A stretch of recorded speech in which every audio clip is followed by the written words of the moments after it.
lonely death. The cold shrieking wind snaps the faded gray drapery, punishment for laughing behind the false security of the unmoving window. A simple, modest wooden room is assaulted by ever-increasing sheets of frost and gloom. A dead cold whips over and under a bed that was once strong and warm, now cold and dilapidated. In sudden slow motion, the single brass lamp on the hard oak writing table flickers on and off. In abrupt indecision, the glass dome shatters. It hangs barely held, coddled by the frigid air, and then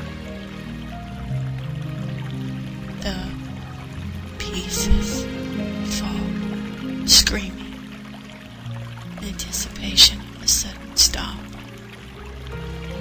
They further shatter as they hit, and shower a blue-tinged hand, sprinkling it with shining, glittering, beautiful sparkles. The shattered glass-covered hand holds a pen in a grasp as hard as the wind is cold. The pen rests in an abrupt dotting of a period, a harsh pen blot spreading onto the paper. The pen draining its life for this simple act, while the paper receiving the life of the pen lays frozen in place. Beneath the pen, black, scribbled words, written harmoniously over and over, now end with the large punctuation. Feminine scrolled writing of, "All I want in life is to be happy."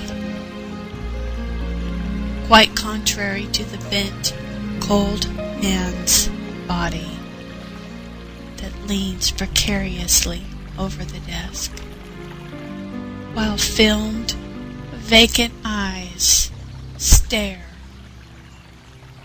Frost has formed on the eyelashes, and a frozen film of tears glistens her cheeks.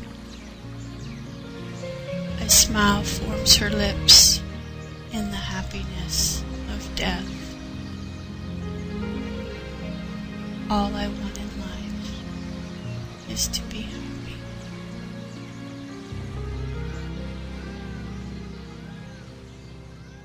Council of gods and goddesses called their meeting to order. We've made these little humans in our image.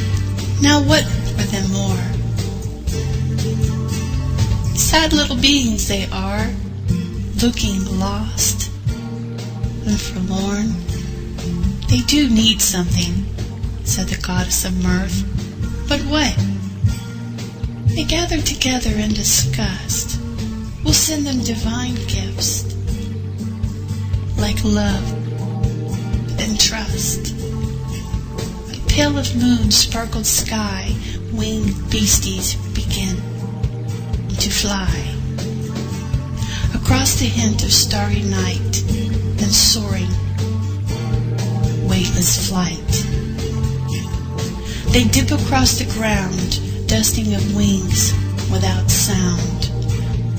One dragon is the herald of fire, his essence and purpose to inspire. He leaves a trail of oranges and reds. The spring of passion is now fed. The next dragon brings forth a most diligent chore.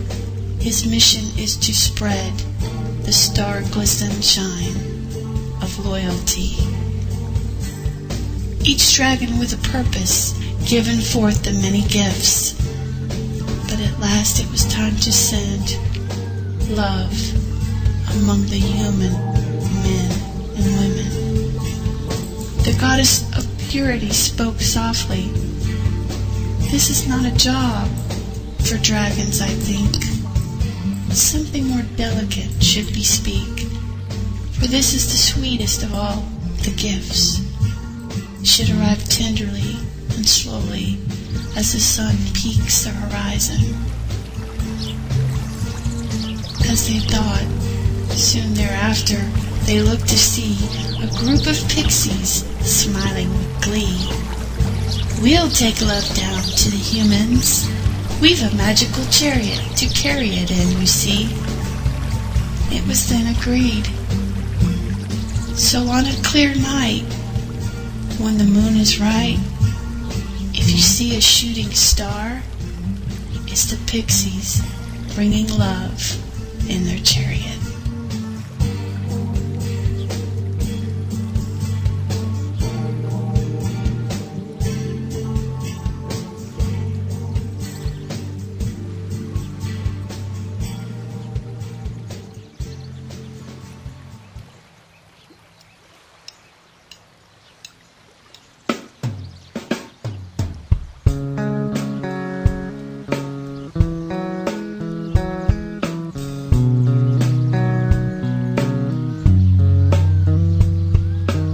Your presence and intelligence awes me breathlessly. You thrill me beyond my limited vocabulary. Do you even know, or are you aware of my reaction to you? Do you care? Did you know when you part from me, I'm not a weak, frail comparison of my own true self? Because I carry you with me. With you, I am a radiant drop of sunshine, reflected in pools of iridescent water. I am the cool canter of sea mist, spraying over moon-kissed, glistening rock. I am the glitter and sparkle of every twinkling star upon the inky blackness of the night sky. Now you know the many hurricanes of thought that swirl about my inner abysmal mind, my internal wants battling with my in-ground and inbred morals and loyalties. Those things. The wonderment of what it would be like if there would be a mental culmination of thought and bonding. If I opened up the inner sanctum of my soul to you, what then would you do, such a precious gift? I give you my city of gold, my fountain of youth, my music, my truth. I give you the magical and mystical essence of what we all are. I give you what poets and songwriters and artists try to capture, but can never fully do so. Do you now know how you make me feel? Do you? If I have even begun to touch on it, then, and only then, will I now be called poet.